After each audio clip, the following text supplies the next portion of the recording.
शांति।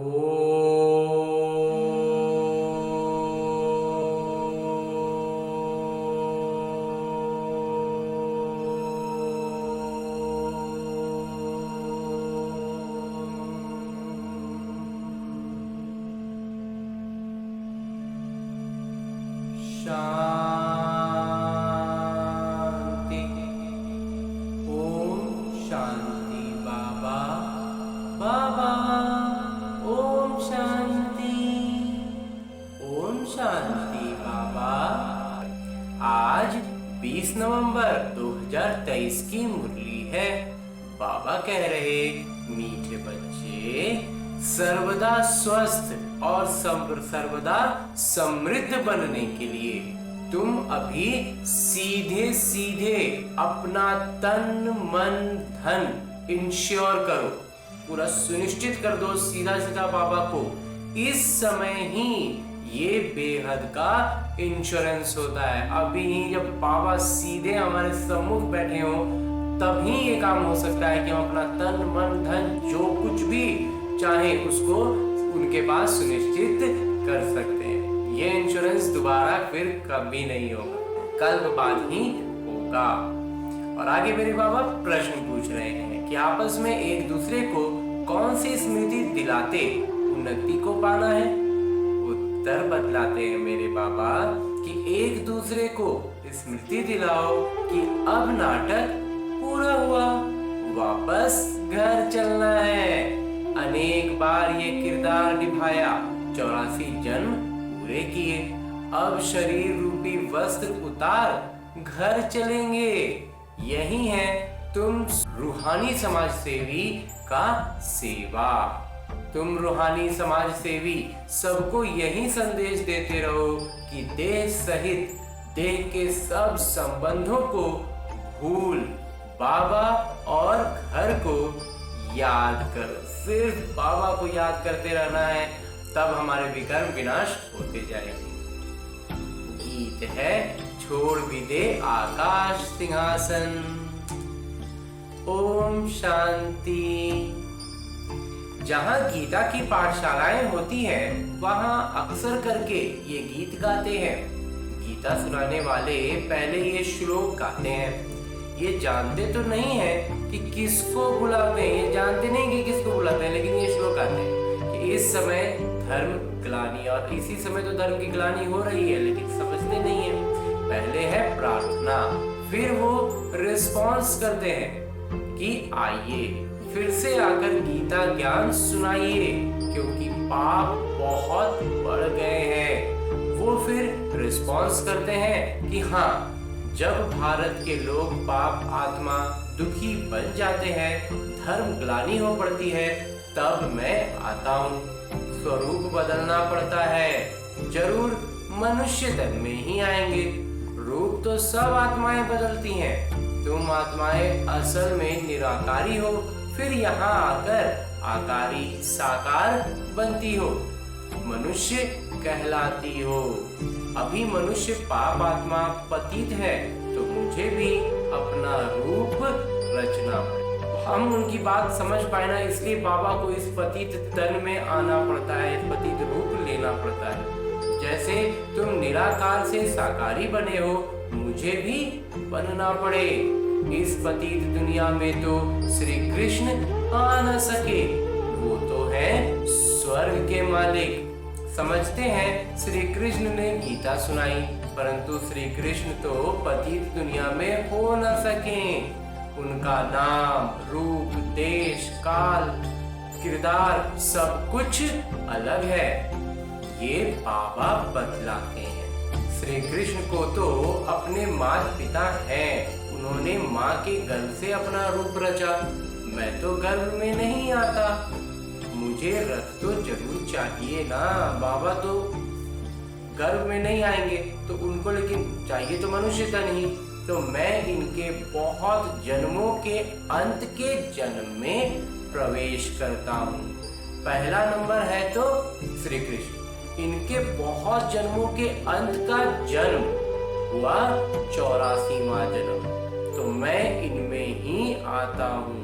ये अपने जन्मों को नहीं जानते हैं, श्री कृष्ण तो ऐसे नहीं कहते कि मैं अपने जन्मों को नहीं जानता हूँ। भगवान कहते हैं जिसमें मैंने प्रवेश किया है वो अपने जन्मों को नहीं जानता। जब गीता का ज्ञान होता है तो वो अपने सारी सृष्टि का ज्ञान उनके पास होता है, लेकिन जो जिनके तन में आए हैं उनको थोड़ी ना ज्ञान था। तो बाबा कहते हैं कि मैं जानता हूँ कि श्री कृष्ण तो राजधानी का मालिक है। सतयुग में है सूर्यवंशी राज्य विष्णुपुरी। विष्णु कहा जाता है लक्ष्मी नारायण। कहीं भी भाषण होता है तो ये रिकॉर्ड काफी है, क्योंकि ये तो भारतवासी खुद गाते हैं। जब धर्म प्रायः लोप हो जाए तब तो फिर से गीता सुनाओ। वही धर्म फिर से स्थापन करना है। उस धर्म के कोई मनुष्य ही नहीं है तो फिर गीता का ज्ञान कहाँ से निकला? बाबा समझाते हैं सतयुग त्रेता में कोई शास्त्र आदि होते नहीं। ये सब है भक्ति मार्ग की सामग्री। इन द्वारा मेरे साथ कोई मिल नहीं सकते। भक्ति पकड़ के भगवान से मिल नहीं सकते। भक्ति बाबा ज्ञान जब देते हैं ना तो भक्ति आप ही छूट जाता है और तब हम भगवान से मिल पाते हैं। इसलिए बाबा कहते हैं भक्ति पकड़ के मुझसे कोई मिल नहीं सकते। मुझे तो आना पड़ता है, आकर सबको सद्गति देता हूँ वाया गति। मतलब पहले गति होगी, उसमें अगर पुरुषार्थ होगा तो फिर सद्गति हो जाएगी। तो सबको वापस जाना पड़ता है। गति में जाकर फिर स्वर्ग में आना है, मुक्ति में जाकर फिर जीवन मुक्ति में आना है। बाबा कहते हैं एक क्षण में जीवन मुक्ति मिल सकती है। गाया हुआ है गृहस्थ व्यवहार में रहते एक क्षण में जीवन मुक्ति अर्थात दुख रहित। सन्यासी तो जीवन मुक्त बना ना सके, वो तो जीवन मुक्ति को मानते ही नहीं। इन सन्यासियों का धर्म सतयुग में तो होता ही नहीं है। सन्यास धर्म तो बाद में होता है। इस्लामी, बौद्धि आदि ये सब सतयुग में नहीं आएंगे। अभी और धर्म है, बाकी देवता धर्म है। वे सब और धर्मों में चले गए हैं। अपने धर्म का पता ही नहीं है। कोई भी अपने को देवता धर्म का मानता ही नहीं। जय हिंद कहते हैं। भारत की जय, भारत की क्षय, यानी भारत की हार कब होती है ये थोड़े ही जानते हैं। भारत की जय तब होती है जब राज्य भाग्य मिलता है। जब पुरानी दुनिया का विनाश होता है तब क्षय करता है रावण। वो हो गया जब पुरानी दुनिया खत्म हो जाएगा तो भारत की जय। लेकिन ये क्षय करने का, हार दिलाने का काम कौन कर रहा है? रावण। और जय करते हैं राम। तो जय भारत कहेंगे, जय हिंद नहीं। अक्षर बदल दिया है। बाबा बहुत सारी बातों में बहुत छोटे छोटे स्तर पर हम एक एक बात बतलाते जाते हैं कि बहुत जगहों पर शब्दों के बदल देने से मायने में बहुत अंतर आ जाता है। तो गीता के अक्षर अच्छे अच्छे हैं। ऊंचे से ऊंचे भगवान कहते हैं मेरा कोई माता पिता नहीं है, मुझे अपना रूप आप ही बनाना पड़ता है। मैं इनमें प्रवेश करता हूँ। श्री कृष्ण को माता ने जन्म दिया, लेकिन मैं तो रचयिता हूँ। नाटक अनुसार ये भक्ति मार्ग के लिए सब शास्त्र आदि बने हुए हैं। ये गीता, भागवत आदि सब देवता धर्म पर ही बनाए हुए हैं। जब बाबा ने देवी देवता धर्म की स्थापना की है वो पास हो गया, फिर फ्यूचर होगा। ये चक्र है ना, तो जो अभी पीछे चला गया वो फिर आगे आएगा।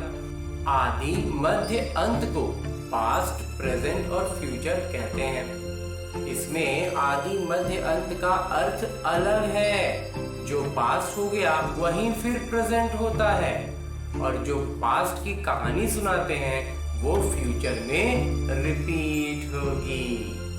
बड़ी समझने की बातें हैं, बड़ी रिफाइंड बुद्धि चाहिए, एकदम स्पष्ट बुद्धि चाहिए। बुद्धि में जरा सा भी मैलापन रह गया ना, नहीं समझ पाएंगे। कहीं भी तुमको बुलाते हैं तो भाषण बच्चों को करना है, क्योंकि सन चोज फादर, बच्चे ही तो पिता का प्रतिनिधित्व करेंगे ना। बच्चे बताएंगे कि हमारे पिता कौन है। पिता तो जरूर चाहिए, नहीं तो वर्षा कैसे लेंगे। तुम तो बहुत ऊंचे से ऊंचे हो, परंतु इन बड़े आदमियों को भी मान देना पड़ता है। जो लौकिक सृष्टि में थोड़ा ओहदे पर है, पद पर है, तो बाबा कहते हैं उनको भी मान देना पड़ता है। तुम्हें सबको बाबा का परिचय देना। सब गॉड फादर को पुकारते हैं, प्रार्थना करते हैं कि हे गॉड फादर, हे परमपिता परमात्मा आइए, लेकिन वो है कौन ये जानते नहीं है। तुम्हें शिव बाबा की भी महिमा करनी है, श्री कृष्ण की भी महिमा करनी है, और भारत को भी महिमा करनी है। शिव बाबा की भी करनी है, कृष्ण की भी करनी है, और भारत की भी करनी है। भारत शिवालय स्वर्ग था। 5000 वर्ष पहले देवी देवताओं का राज्य था। वो किसने स्थापन किया? जरूर ऊंचते ऊंच भगवान ने, ऊंचते ऊंच निराकार परमपिता परमात्मा शिवाय नमः हुए। शिव जयंती भारतवासी मनाते हैं, परंतु शिव कब पधारे थे ये किसी को पता नहीं। जरूर स्वर्ग से पहले संगम पर आए होंगे। कहते हैं कल्प कल्प के संगम युगे युगे आता हूँ। हर एक युग में नहीं, कल्प कल्प के युग के अंत में आता हूँ। अगर हर एक युग भी कहो तो भी 4 अवतार होने चाहिए। 4 युग के 4 अवतार। उन्होंने तो कितने अवतार दिखाए हैं। ऊंचे से ऊंचे एक पिता है जो स्वर्ग रचते हैं। भारत ही स्वर्ग था, निर्विकारी था। फिर तुम ये प्रश्न उठा नहीं सकते हो कि बच्चे कैसे पैदा होते हैं। वो तो जो रस्म रिवाज होगी वो चलेगी।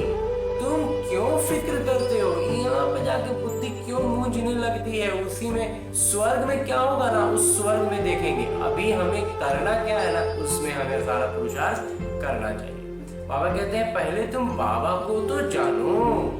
वहाँ आत्मा का ज्ञान रहता है, आत्मा का ज्ञान रहता है। हम आत्मा है और एक शरीर छोड़ दूसरा लेती हैं। रोने की कोई बात ही नहीं।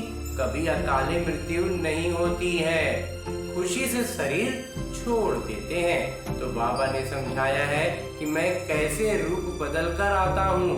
श्री कृष्ण के लिए नहीं कहेंगे, वो तो घर से जन्म लेते हैं। ब्रह्मा विष्णु शंकर हैं सूक्ष्म वतन वासी। प्रजापिता तो जरूर यहाँ चाहिए। हम उनकी संतान हैं। वो निराकार पिता अविनाशी हैं। हम आत्माएं भी अविनाशी हैं, परंतु हमको पुनर्जन्म में आना है जरूर। ये नाटक बना हुआ है। कहते हैं फिर से आकर गीता का ज्ञान सुनाइए, तो जरूर सब चक्र में आएंगे। जब बाबा भगवान फिर से आएंगे, मतलब बाकी सारा कुछ भी चक्र में ही होगा और सब कुछ रिपीट होगा। जो होकर गए हैं फिर आएंगे। तो बाबा भी होकर गए हैं, फिर आए हुए हैं। बाबा आए हुए हैं, ये बात हमें समझ में ही नहीं आती है। जब तक ज्ञान स्पष्ट नहीं होता है ना, समझ में नहीं आता। कहते हैं फिर से आकर गीता ज्ञान सुनाता हूँ। बुलाते हैं कि पतित पावन आइए, तो जरूर पतित दुनिया है, सब पतित है। तब तो पाप धोने के लिए गंगा स्नान करने जाते हैं। स्वर्ग में ये भारत ही था। भारत है उच्च अविनाशी खंड, सबका तीर्थ स्थान। जो भी जहाँ भी हो, जैसा भी हो, उसका तीर्थ स्थान ये भारत ही है। तो सब मनुष्य मात्र पतित हैं। सबको जीवन मुक्ति देने वाले वो पिता हैं। जरूर जो इतनी बड़ी सेवा करते हैं उनकी महिमा गानी चाहिए। अविनाशी पिता का अवतरण भूमि है भारत, वहीं सबको पावन बनाने वाले हैं। बाबा अपने अवतरण भूमि को छोड़ और कहीं नहीं जाते। तो बाबा बैठ समझाते हैं कि मैं कैसे रूप रचता हूँ। सारा मदार धारणा पर है, धारणा पर ही तुम बच्चों का मर्तबा है। सबकी मुरली एक जैसी नहीं हो सकती। भल काठ की मुरली सब बजाए तो भी एक जैसी नहीं बजा सकते। हर एक का किरदार अलग अलग है। इतनी छोटी सी आत्मा में कितना कितना भारी किरदार है। परमात्मा भी कहते हैं कि हम किरदार निभा रहे हैं, परमात्मा भी कहते हैं कि हम अपना किरदार निभा रहे हैं। तो जब धर्म ग्लानि होती है तब मैं आता हूँ। तो भक्ति मार्ग में भी मैं देता हूँ। ईश्वर अर्थ दान पुण्य करते हैं तो ईश्वर ही उनका फल देते हैं। सब अपने को सुनिश्चित करते हैं, जानते हैं इसका फल दूसरे जन्म में मिलेगा। तुम सुनिश्चित करते हो 21 जन्मों के लिए, वो है हद का इंश्योरेंस। इनडायरेक्ट मतलब परमपिता परमात्मा से सीधा सीधा तो हमारा संपर्क है नहीं, भक्ति मार्ग के माध्यम से हम सुनिश्चित करते हैं। तो बाबा कहते हैं वो हो जाता है 1 जन्म के लिए, और ये है बेहद का इंश्योरेंस, और वो भी डायरेक्ट एकदम सीधा परमपिता परमात्मा। तो तुम तन मन धन से अपने को सुनिश्चित करते हो, फिर अथाह धन पाएंगे। अभी जो कुछ भी बाबा में सुनिश्चित कर दिए, बाबा के अर्पण कर दिए, वो बाबा कहते हैं वहां पर कई गुना होकर के मिलेगा, पदम गुना होकर के मिलेगा। तो सर्वदा स्वस्थ और समृद्ध बनेंगे। तुम सीधा इंश्योर कर रहे हो, हम सीधा सीधा एकदम डायरेक्ट परमपिता परमात्मा को इंश्योरेंस कर रहे हैं, इंश्योर कर रहे हैं, सुनिश्चित कर रहे हैं। तो मनुष्य ईश्वर अर्थ दान करते हैं, समझते हैं ईश्वर देंगे। वो कैसे दिलाते हैं ये थोड़ी समझते हैं। मनुष्य समझते हैं जो कुछ मिलता है ईश्वर देते हैं। ईश्वर ने बच्चा दिया, अच्छा देते हैं तो फिर लेंगे भी जरूर। तुम सबको मरना जरूर है, साथ कुछ भी तो नहीं जाएगा। ये शरीर भी खत्म होना है, इसलिए अब जो इंश्योर करना है, जो सुनिश्चित करना है वो करो, फिर 21 जन्म इंश्योर हो जाएंगे। अभी जो कुछ भी बाबा के अर्थ लगाएंगे ना, वो 21 जन्मों के लिए सुनिश्चित हो जाएगा। ऐसे नहीं कि सुनिश्चित कर और सेवा कुछ भी ना करे। अब ऐसा भी नहीं है कि धन बाबा में लगा दिया और फिर कोई सेवा ना करे, यहाँ ही खाते रहो, जो कुछ भी लगाया यहीं खाने लग गए। सेवा तो करनी है ना, तुम्हारा खर्चा भी तो चलता है ना। सुनिश्चित कर और खाते ही रहते हो तो मिलेगा कुछ भी नहीं। अभी सुनिश्चित तो किए, लेकिन अभी सिर्फ खा ही रहे हैं। अभी भी तो बाबा प्रत्यक्ष फल भी तो देते हैं ना, तो प्रत्यक्ष फल मिलते जा रहा है और अभी ये सब खा पी के खत्म हो गया, तो फिर स्वर्ग के लिए क्या मिलेगा? 21 जन्म तक क्या मिलेगा? तो बाबा कहते हैं 21 जन्म तक चाहिए, तो सुनिश्चित करने के साथ साथ सेवा भी करनी है। मिले तब जब सेवा करो तो ऊंच पद भी पाएंगे। जब सेवा करेंगे ना तो ऊंच पद भी पाएंगे। जितना जो ज्यादा सेवा करते हैं उतना ज्यादा मिलता है। सेवा जो जितना ज्यादा करेंगे उतना ज्यादा उनको पद मिलेगा। थोड़ी सेवा थोड़ा मिलेगा। सरकार के जो समाज सेवी होते हैं वो भी क्रमशः समाज का सरकारी रूप से जो समाज सेवा होता है उसमें भी क्या होता है, क्रमशः होता है ना। कोई बृहद स्तर पर कर रहा है, बहुत छोटे स्तर पर है, तो उनके बड़े बड़े हेड्स होते हैं, उनका बहुत बड़ा बड़ा अधिकारी होते हैं। अनेक प्रकार के समाज सेवी भी हैं, अन्य उस सरकार के अलावा में भी हैं, तो वो है। लेकिन वो जितने भी हैं वो सब लौकिक भौतिक सेवा कर रहे हैं। तुम्हारी है रूहानी सेवा। हम आत्मिक स्थिति को, आत्मिक जागृति लाते हैं, तो हमारी सेवा बाबा कहते हैं अलग है, रूहानी है। हर एक को तुम यात्री बनाते हो, ये है बाबा के पास जाने की रूहानी यात्रा। बाबा कहते हैं देह सहित देह के सब संबंधों को और गुरु गोसाई आदि को भी छोड़ो, मामीकम याद करो। परमपिता परमात्मा निराकार है, साकार रूप धारण कर समझाते हैं। कहते हैं मैं लोन लेता हूँ, प्रकृति का आधार लेता हूँ। तुम भी नंगे आए थे, बिना शरीर के ना आते हैं, अब फिर तुमको भी वापस जाना है, सबको वापस जाना है। सब धर्म वालों को कहते हैं मौत सामने खड़ा है। यादव कौरव खल्लास हो जाएंगे, समाप्त हो जाएंगे, बाकी पांडव फिर आकर राज्य करेंगे। ये गीता एपिसोड रिपीट हो रहा है, गीता का लौकिक दुनिया का एपिसोड चल रहा है जो अब रिपीट हो रहा है। पुरानी दुनिया का विनाश तो होना है, 84 जन्म लेते लेते अब ये पुराना हो गया है। 84 जन्म पूरे हुए, नाटक पूरा हुआ, अब वापस जाना है।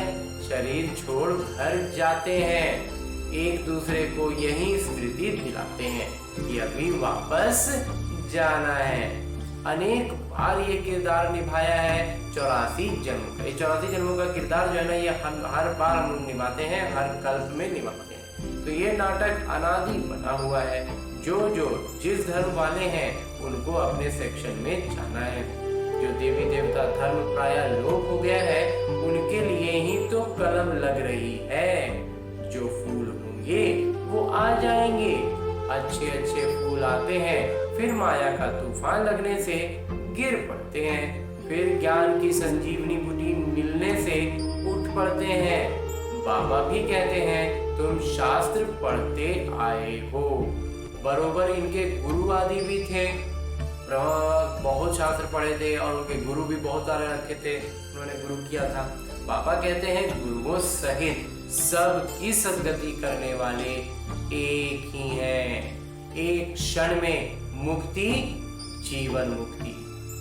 पुरुषार्थ अगर अच्छा किए हैं तो जीवन मुक्ति मिलेगा, और नहीं किए हैं तो मुक्ति में रहेंगे। राजा रानी तो प्रवृत्ति मार्ग हो गया, निर्विकारी प्रवृत्ति मार्ग था, अब संपूर्ण विकारी है। वहां रावण का राज्य होता नहीं। रावण का राज्य आधा कल्प से शुरू होता है। भारतवासी ही रावण से हार खाते हैं। बाकी और सब धर्म वाले अपने अपने समय पर सतो रजो तमो से पास होते हैं। उससे गुजरना ही है सबको। सतो रजो तमो के बाबा कहते हैं, ये भी एक कहें तो एक तरह से चक्र है, इसमें सबको पार होना ही है। पहले सुख फिर दुख में आते हैं। मुक्ति के बाद जीवन मुक्ति है ही। इस समय सब तमो प्रधान जड़ जड़ी भूत है। हर आत्मा एक शरीर छोड़ फिर दूसरा नया शरीर लेती है। बाबा कहते हैं मैं जन्म मरण में नहीं आता हूँ, मेरा कोई पिता हो नहीं सकता, और सबको तो पिता है। श्री कृष्ण का भी जन्म माँ के गर्भ से होता है, तो माँ के गर्भ से हो रहा है तो पिता भी है। लौकिक रूप से उन्होंने जन्म लिया है। तो यही ब्रह्मा जब राज्य लेंगे तब गर्भ से जन्म लेंगे, फिर नया जन्म में आएंगे वो। तो इनको ही पुराने से नया बनना है। 84 जन्मों के पुराने हो चुके, 84 जन्म लेते लेते अभी पुराने हो गए। मुश्किल ही कोई यथार्थ बुद्धि में बैठता है और नशा चढ़ता है। ये बात पूरा एकदम स्पष्ट हो जाएगा। आत्मिक स्थिति पूरी तरह से मूंझ गई है, बुझने की स्थिति में है, तो वो जब पूरी तरह से एक बार फिर से खिलखिलाता है, नया से आत्मिक स्थिति में आते हैं, तो हम नया सृष्टि में हमें भगवान भेजते हैं। ये कस्तूरी ज्ञान है खुशबूदार। मीठे मीठे सिकिलते बच्चों प्रति माता पिता बाबा का याद प्यार और आशीर्वाद। रूहानी बाबा की रूहानी बच्चों को नमस्ते। हम रूहानी बच्चों की ओर से रूहानी बाबा को याद प्यार और प्रणाम। धन्यवाद बाबा, धन्यवाद। मुरली के लिए भी धन्यवाद, और इस अनूठे अलौकिक ब्राह्मण जीवन के लिए भी बहुत बहुत बहुत धन्यवाद बाबा, बहुत धन्यवाद। और आज की मुरली से लिए गए वो प्रमुख बिंदु हैं जिन्हें हमें अपने ब्राह्मण जीवन में धारण करने हैं। उनमें है कि रूहानी समाज सेवी बन सबको रूहानी यात्रा सिखानी है, अपने देवी देवता धर्म की कलम लगानी है, और अपनी रिफाइन बुद्धि से, अपनी एकदम स्पष्ट बुद्धि से बाबा का प्रतिनिधित्व करना है। हमारी बुद्धि एकदम जब स्पष्ट होगी ना, तो बाबा हमारी व्यक्तित्व से झलके, बाबा की हर एक बात हमारी बात से झलके। पूर्ण स्थिति में आने के लिए हमारी बुद्धि को बिल्कुल बाबा कहते हैं रिफाइन होना है, स्पष्ट होने की जरूरत है। तो पहले स्वयं में धारण करना है, बुद्धि में स्पष्टता रहेगी, धारणा बहुत अच्छी होगी, फिर दूसरों को सुनाना है। तो सारा ज्ञान, सारी बातें पहले खुद पर लगानी है। खुद का व्यक्तित्व में जब परिवर्तन आएगा तो वो स्वतः ही सेवा करेगा। और आगे मेरे बाबा वरदान दे रहे हैं। वरदान देते हुए मेरे बाबा कहते हैं, वाचा के साथ मनसा द्वारा शक्तिशाली सेवा करने वाले सहज सफलता मूर्त भव। जैसे वाचा की सेवा में सदा व्यस्त रहने की अनुभवी हो गए हो, ऐसे हर समय वाणी के साथ साथ मनसा सेवा स्वतः होनी चाहिए। मनसा सेवा अर्थात हर समय हर आत्मा के प्रति स्वतः शुभ भावना और शुभ कामना के शुद्ध वाइब्रेशन अपने को और दूसरों को अनुभव हो। कोई भी आत्मा कैसा भी स्थिति में कोई किसी को भी देखे, उसके प्रति बहुत शुभ भावना शुभ कामना से हम भरपूर हो जाए और वो चीज का हम खुद भी अनुभव करें और दूसरों को भी अनुभव हो। ये बहुत ज्यादा आशीष और ऊर्जावान स्थिति को झलका रहे हैं। तो मन से हर समय सर्व आत्माओं के प्रति दुआएं निकलती रहे, हमेशा दुआओं से एकदम हम भरपूर रहें। तो मनसा सेवा करने से वाणी की ऊर्जा जमा होगी और ये मनसा की शक्तिशाली सेवा सहज ही सफलता मूर्त बना देगी। और अंत में स्लोगन ली का उपदेश है कि अपनी हर चलन से बाबा का नाम पाला करने वाले ही सच्चे सच्चे खुदाई खिदमतगार हैं। बाबा के सच्चे खुदाई खिदमतगार वही हैं जो बाबा का नाम पाला करते हैं अपनी चलन से। हाँ जी बाबा। और आज की मुरली के बाद मेरे बाबा अव्यक्त इशारे दे रहे हैं कि सहन करने की पीछे शक्ति है। सहन करना अर्थात शक्ति रूप को प्रत्यक्ष रूप में दिखाना। सहन किया तो किसके प्रति सहन किया?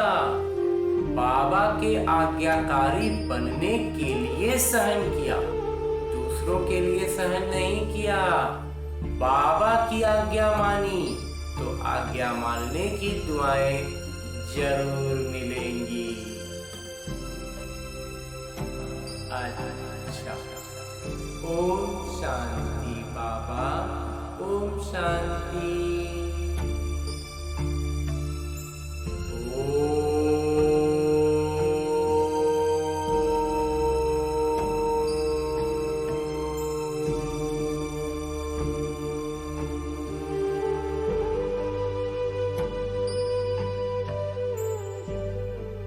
शांति।